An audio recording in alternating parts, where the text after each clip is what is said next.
This is the PIERO Asset Manager with me, Alex Morin on PIERO U. In a nutshell, the Asset Manager is used to import custom graphics. In my opinion, this is what really makes the pros stand out. The Asset Manager can be found here on the launcher. At the top of the Asset Manager, we have a selection of tabs. Let's go through each one. A strange one to start on is the Import and Export tab. Here you can export your previously imported assets. Select the sport, or all of them, select the graphics, or all of them, and just hit Export to make one neat zip file.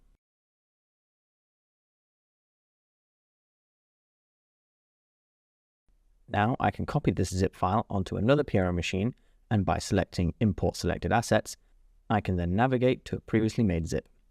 This is great when you have multiple PIERO systems. Set up one and just copy them to another.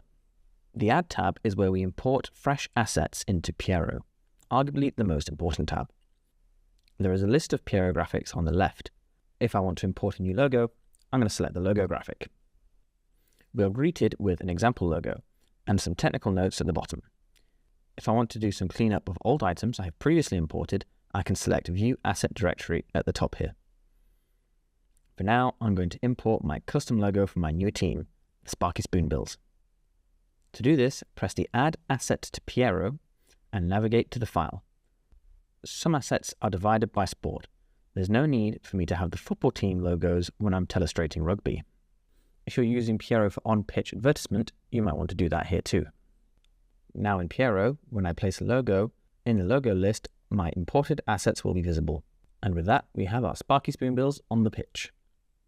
In some graphics, such as markers, you'll need to select the image variant of the graphic. So in the case of the marker, it's the image marker. Now in the marker graphic, my imported assets will be visible too.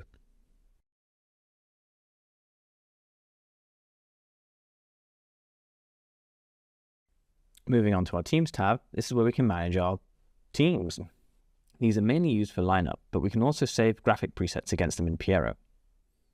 To add a new team, select your sport, your league. We can then use the plus or minus button to create or delete your own ones. Select a team on the pop-down to edit an existing team, or use the plus or minus to create or delete a team.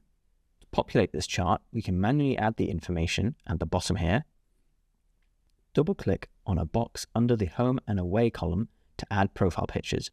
Generally, headshots with transparent backgrounds are used here. Adding each player at a time is pretty laborious. Some leagues publish this information as CSVs, using the same format as the chart here. Even if they are not the same format, it's going to be easier to rearrange some columns in Excel than manually type each one. Select Import Teams and navigate to your CSV to instantly import them. The Link Portrait function allows us to automatically link all our home and away profile pictures in one go. Have a folder with all your home headshots and a folder with all your home headshots. The file names need to include the name of each player. The file names need to include the name of the relevant player. Clicking on Link Portrait, I navigate to my folder, and then PIERO will ask whether I'm importing home or away. Now we have our team made, let's move on to the 3D Players tab, where we can make outfits and 3D models of players. Unfortunately, not every sport supports 3D players. When we select an unsupported sport, we get a message at the bottom left.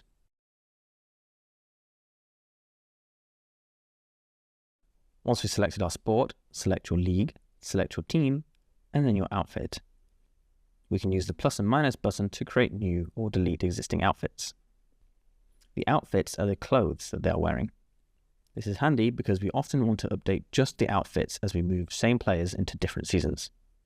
Now we can import textures for different parts of their kit. You can find technical details on the textures in the PIERO Technical Guide. Once my outfit is done, I can select an individual player and customize their properties. You don't need to worry about having too much detail here. We rarely see them close up. In the Maintenance tab, we have some automatic fix tools. These are handy if we need to troubleshoot some of the assets that we've imported. If I check my color palettes, this box gives me the feedback. Finally, we have the Backup tab.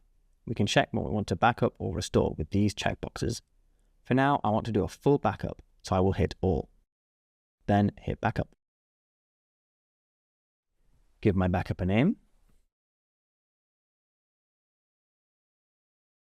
and hit Save. We're compressing a lot of data here, so this will take a minute, especially if you have a lot of assets. You may choose to not include your clips if you want to manage those separately. Also remember that if you store your clips outside of the PIERO clips folder, they will not be backed up. To restore from a backup, check the items you want to import from your backup, if not all, and select Restore Data, and then navigate to your PIERO export file. Note that backups are unlikely to work between major versions of PIERO. You can manually open these backup files with software that can uncompress zip files. A final thing to note is that some effects support layered graphics, which are made of image sequences. Those are also imported here. For more information about layered graphics, please see the corresponding PIERO U or the PIERO manual. Now, open your favorite image editor, make some PNGs, and get creative with the PIERO Asset Manager to make PIERO perfect for your branding and style.